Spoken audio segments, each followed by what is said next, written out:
Aujourd'hui, le libéralisme intellectuel est mort et il est l'auteur de son propre échec, justement parce qu'il pense que l'individu peut s'affranchir de toute limite.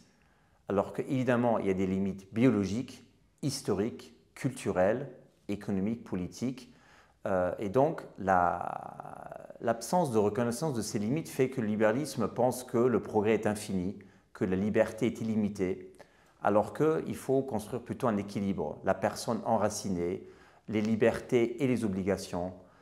Et parce que le libéralisme ne pense pas les limites et pense que l'individu, finalement, on se retrouve dans une situation d'autorité, de contrôle autoritaire, et même l'individu s'abolit. Donc il est l'auteur de son propre échec, parce qu'il pense que l'individu est tout à fait souverain et autonome, alors que ce n'est pas le cas. La personne est ancrée dans les familles, et le libéralisme ne reconnaît pas ces réalités culturelles, anthropologiques et éthiques.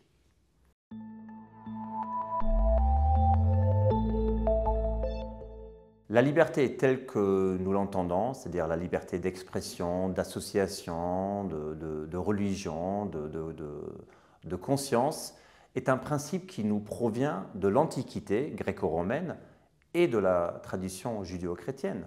Donc le libéralisme n'a aucun monopole. En fait, aucune idéologie, aucune philosophie politique moderne, qu'elle soit libérale, conservatrice ou social-démocrate, n'a un monopole sur la liberté. La liberté fait partie de notre nature humaine. Et bien que le libéralisme ait contribué à des institutions et des pratiques, aujourd'hui, il est plutôt l'ennemi de la liberté. Il veut contrôler la pensée, il est contre l'association, il est contre la religion. Donc le libéralisme contemporain n'est pas du tout du côté de la liberté. On peut la penser en dehors du libéralisme et en dehors d'autres idéologies. Il faut revenir aux sources de notre liberté. Et les sources de notre liberté, c'est la personne telle qu'elle a été créée à l'image de Dieu. Et donc les libertés ne dépendent pas du tout du libéralisme.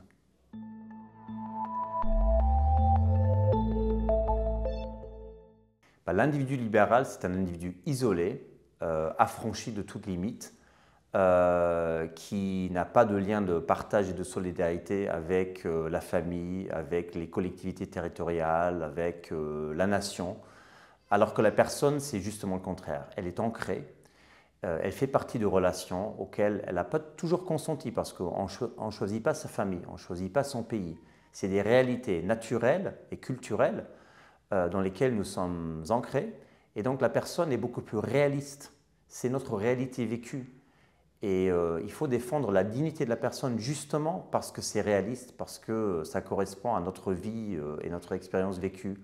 L'individu est une abstraction et qui est finalement l'ennemi de ces relations, de ces liens de partage et de solidarité.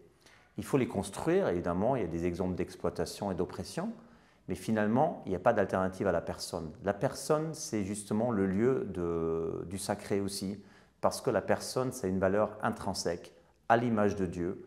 Et donc aujourd'hui, une société est fondée sur la dignité de la personne, c'est ça notre avenir, ce n'est pas l'individualisme effréné du libéralisme.